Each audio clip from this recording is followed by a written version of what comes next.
الحمد لله نحمده ونستعينه ونستغفره ونؤمن به ونتوكل عليه ونعوذ بالله من شرور أنفسنا ومن سيئات أعمالنا من يهده الله فلا مضل له ومن يضلله فلا هادي له وأشهد أن لا إله إلا الله وحده لا شريك له وأشهد أن سيدنا وسندنا وشفيعنا وحبيبنا ومولانا محمدا عبده ورسوله صلى الله تعالى عليه وعلى آله وأصحابه وبارك وسلم تسليما كثيرا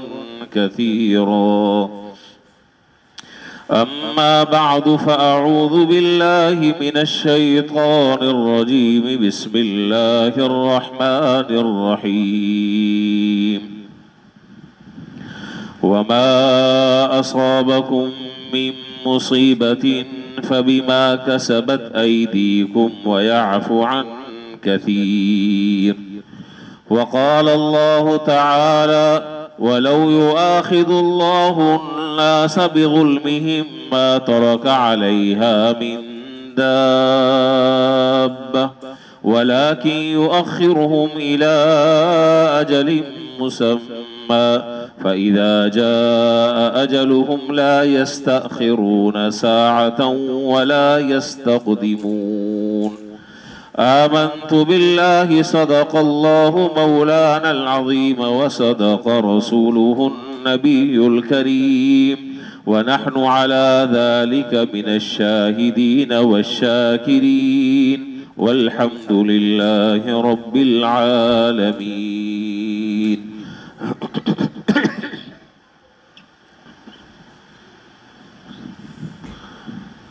بزرگان محترم و برادران عزیز،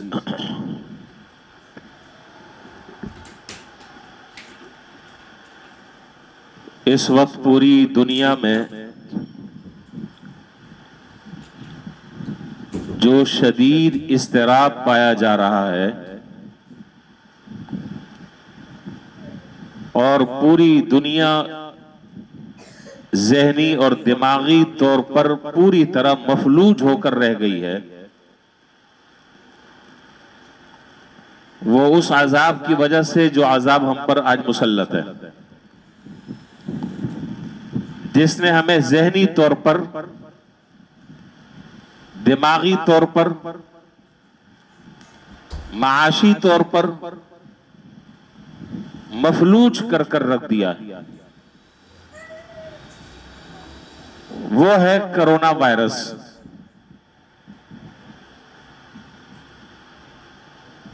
پہلے جو واقعات ہم دیگر ممالک سے متعلق سنا کرتے تھے یا پڑھا کرتے تھے، اللہ تعالیٰ اپنا فضل فرمائے وہی کم و پیش حالات آج اس وقت ہمارے یہاں ہیں اور ہم ان حالات سے دوچار ہیں۔ یہ واقعات ہم دوسرے ممالک کے بارے میں سنا کرتے تھے اور پڑھا کرتے تھے۔ اللہ تعالیٰ اپنا فضل فرمائے، اپنا خاص اللہ تعالیٰ رحم اور کرم کا معاملہ فرمائے، ہم خود آج ان حالات میں مبتلا ہیں۔ اس سے متعلق چند کچھ گزارشات مجھے عرض کرنی ہیں۔ سب سے پہلی بات، اور یہ جو باتیں میں عرض کر رہا ہوں یہ قرآن اور احادیث طیبہ کی روشنی میں، یہ میری اپنی ذاتی نہ رائے ہے اور نہ میرا اپنا ذاتی خیال ہے، یہ اللہ اور اس کے رسول کا فرمان ہے، جس کے سچ اور حق ہونے میں کسی مسلمان کو کسی شبہ میں اور شک میں مبتلا نہیں ہونا چاہیے۔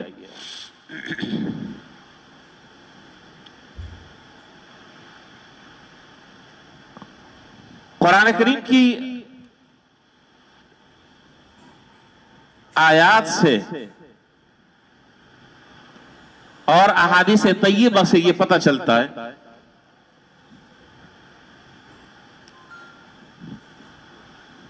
کہ یہ اللہ تعالیٰ کا جو عذاب ہے،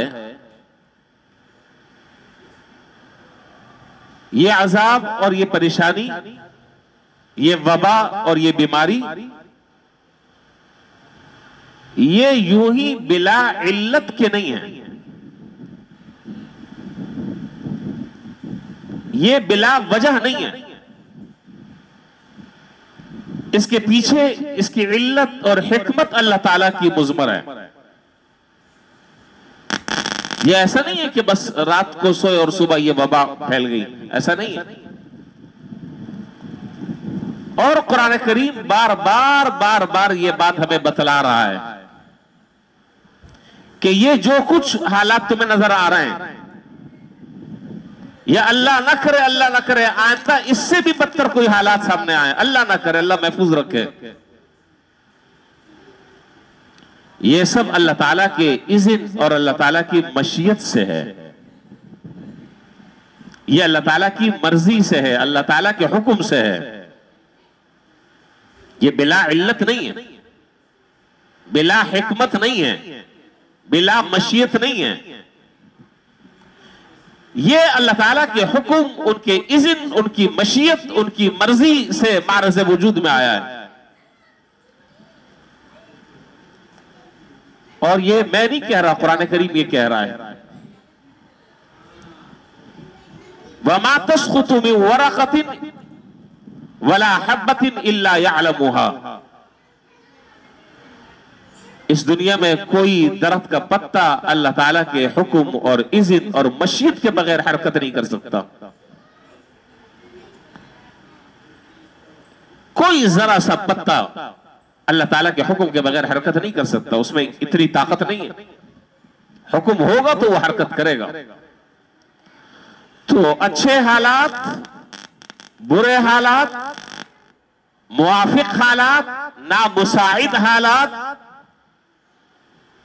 متعدد امراض، وبائیں، بلائیں، پریشانیاں، مسائل، یہ اللہ تعالیٰ کی طرف سے نازل ہو رہی ہیں اور اللہ کے حکم اور اللہ کی مشیت سے ہو رہی ہیں۔ سب سے پہلی بات تو بطور مسلمان ہونے کے ہمارا یہ عقیدہ ہونا چاہیے، اس کے پیچھے کوئی سائنسی لوجک اور فلسفہ نہیں ہے، یہ سائنس وائس کے چکر سے باہر آ جائیں، وہ چلا گیا زمانہ۔ یہ سارے کے سارے حالات جو ہیں یہ بتلا رہے ہیں کہ یہ اللہ تعالیٰ کے حکم سے یہ ساری چیزیں ہو رہی ہیں۔ اچھا، یہ جو چیزیں ہو رہی ہیں، جیسا کہ میں نے عرض کیا کہ یہ یوں ہی یہ اللہ تعالیٰ کا عذاب اور اللہ تعالیٰ کی طرف سے یہ وبا اور بلا ہم پر مسلط نہیں ہے، بلکہ اس کے کچھ علل اور اسباب ہیں، اور وہ اسباب جتنے بھی ہیں وہ غیر اختیاری نہیں، وہ اختیاری اسباب ہیں۔ میں آسان الفاظ میں سمجھانے کی آپ کو کوشش کر رہا ہوں۔ یہ حالات اللہ تعالیٰ کے پیدا کیے ہوئے، اور یہ حالات یوں ہی ہمارے اوپر اللہ تعالیٰ نے مسلط نہیں فرمائے، اس کے پیچھے کچھ اسباب ہیں، علتیں ہیں، اس کے کچھ محرکات ہیں، ان اسباب اور محرکات کے پائے جانے کے بعد یہ مصیبتیں ہمارے اوپر مسلط ہیں۔ وہ اسباب اور علل، وہ وجوہ جن کی وجہ سے یہ عذاب ہم پر آیا، وہ کیا ہے؟ وہ قرآن کریم کی میں نے جو آیت ابھی پڑھی ہے خطبے میں، یہ 25ویں پارے کی آیت ہے، سورہ شورى کی۔ اس آیت میں اللہ تعالیٰ نے یہ بات بیان فرمائی۔ دیکھیے ذرا آیت میں کیا بات کہی جا رہی ہے، کیا بات بتلائی جا رہی ہے۔ فرمایا وَمَا أَصَابَكُم بِمُصِيبَةٍ فَبِمَا كَسَبَتْ أَيْدِيكُمْ وَيَعْفُو عَن كَثِيرٍ۔ میری طرف ذرا سا توجہ رہے، وقت کم ہے، اہم باتیں مختصر ذکر کر کر بات ختم کروں گا۔ اللہ کرے کہ میں آپ کو صحیح اپنی دل کی بات آپ کو سمجھا سکوں۔ اللہ تعالیٰ ارشاد فرما رہے ہیں،